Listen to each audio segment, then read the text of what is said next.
Welcome to our channel. Today we how to uninstall Reolink app and remove cameras from the account step by step clearly. To uninstall the Reolink app, locate the app on your device's home screen.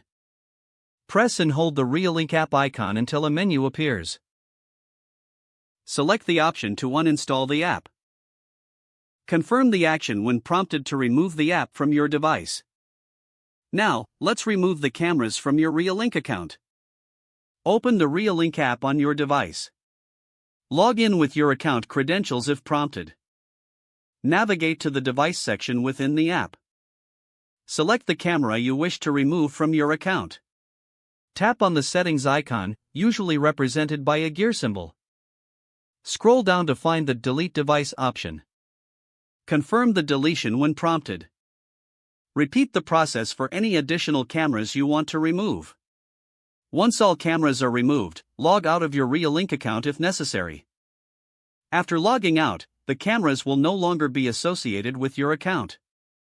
You have now successfully uninstalled the Reolink app and removed your cameras. If you need to reinstall the app later, you can do so via your device's app store. If the page does not load, refresh the browser or try again in a private or incognito window.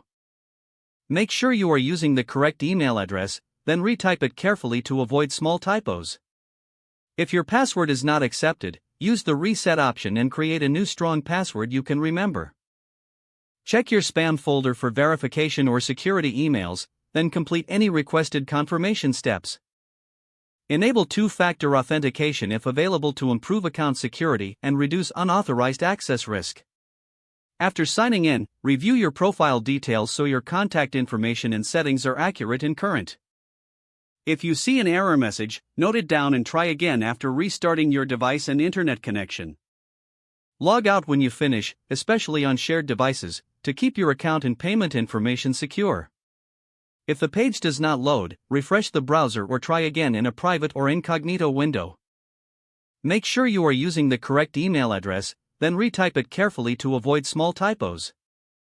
If your password is not accepted, use the reset option and create a new strong password you can remember.